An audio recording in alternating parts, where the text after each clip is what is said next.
आज मैं आप लोगों के बीच में आया हूं अपने देश को बचाने की अपील भी करने के लिए। पंजाब के लोगों ने आजादी की लड़ाई में सबसे बड़ी भूमिका अदा की थी। पूरे देश में अगर कोई सबसे बड़ी कुर्बानी आजादी की लड़ाई में मानी जाती है तो शहीद आजम भगत सिंह की कुर्बानी मानी जाती है। पंजाब के लोगों की कुर्बानी पता नहीं कितने पंजाब के लोग देश को आजाद कराने के लिए शहीद हो गए। आज हमारे देश की आजादी खतरे में है, हमारे देश का संविधान खतरे में है, हमारे देश की जनतंत्र खतरे के अंदर है। जिस तरह से आज पूरे देश मेरे को जिस तरह से गिरफ्तार किया गया, 16 मार्च को चुनाव घोषित हुए, 21 मार्च को इन्होंने मुझे गिरफ्तार कर लिया।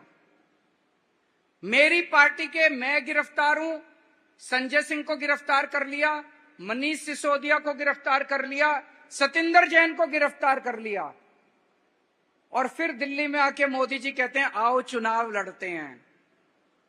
अरे हमारे 4 सबसे बड़े नेताओं को गिरफ्तार कर लिया और कहते हो आओ चुनाव लड़ते हैं, तो चुनाव क्या लड़ोगे फिर? उधर महाराष्ट्र के अंदर मोदी जी ने एनसीपी की पार्टी के 2 टुकड़े कर दिए, उनकी पार्टी छीन ली, उनका सिंबल छीन लिया। शिवसेना के 2 टुकड़े कर दिए, उनकी पार्टी छीन ली, उनका सिंबल छीन लिया। हेमंत सोरेन को गिरफ्तार कर लिया चुनाव के पहले और कहते हैं आओ चुनाव लड़ते हैं। तो सबको पता है चुनाव लड़ने, ये तो बकवास है। जैसे पाकिस्तान में हुआ, पाकिस्तान के अंदर उन्होंने इमरान खान को गिरफ्तार कर लिया, उनकी पार्टी छीन ली, उनका सिंबल छीन लिया और उसके बाद चुनाव कराया, जीत गए वो लोग।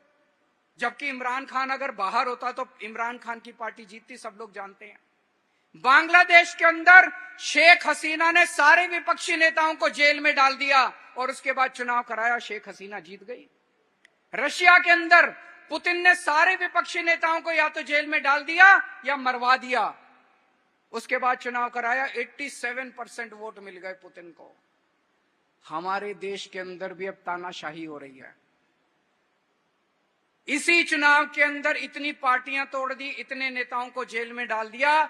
अगर इस वक्त हम लोगों ने मोदी को नहीं हराया, जनतंत्र नहीं बचेगा, संविधान नहीं बचेगा, ये देश नहीं बचेगा। दोस्तों, आज मैं आप लोगों के बीच में आया हूं अपने देश को बचाने की अपील भी करने के लिए। पंजाब के लोगों ने आजादी की लड़ाई में सबसे बड़ी भूमिका अदा की थी। पूरे देश में अगर कोई सबसे बड़ी कुर्बानी आजादी की लड़ाई में मानी जाती है तो शहीद आजम भगत सिंह की कुर्बानी मानी जाती है। पंजाब के लोगों की कुर्बानी पता नहीं कितने पंजाब के लोग देश को आजाद कराने के लिए शहीद हो गए। आज हमारे देश की आजादी खतरे में है, हमारे देश का संविधान खतरे में है, हमारे देश की जनतंत्र खतरे के अंदर है। जिस तरह से आज पूरे देश मेरे को जिस तरह से गिरफ्तार किया गया, 16 मार्च को चुनाव घोषित हुए, 21 मार्च को इन्होंने मुझे गिरफ्तार कर लिया। मेरी पार्टी के मैं गिरफ्तार हूं, संजय सिंह को गिरफ्तार कर लिया, मनीष सिसोदिया को गिरफ्तार कर लिया, सतिंदर जैन को गिरफ्तार कर लिया, और फिर दिल्ली में आके मोदी जी कहते हैं आओ चुनाव लड़ते हैं। अरे हमारे 4 सबसे बड़े नेताओं को गिरफ्तार कर लिया और कहते हो आओ चुनाव लड़ते हैं, तो चुनाव क्या लड़ोगे फिर? उधर महाराष्ट्र के अंदर मोदी जी ने एनसीपी की पार्टी के 2 टुकड़े कर दिए, उनकी पार्टी छीन ली, उनका सिंबल छीन लिया। शिवसेना के 2 टुकड़े कर दिए, उनकी पार्टी छीन ली, उनका सिंबल छीन लिया। हेमंत सोरेन को गिरफ्तार कर लिया चुनाव के पहले और कहते हैं आओ चुनाव लड़ते हैं। तो सबको पता है चुनाव लड़ने, ये तो बकवास है।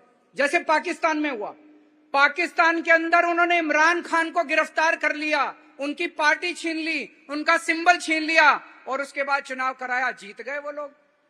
जबकि इमरान खान अगर बाहर होता तो इमरान खान की पार्टी जीतती, सब लोग जानते हैं। बांग्लादेश के अंदर शेख हसीना ने सारे विपक्षी नेताओं को जेल में डाल दिया और उसके बाद चुनाव कराया, शेख हसीना जीत गई।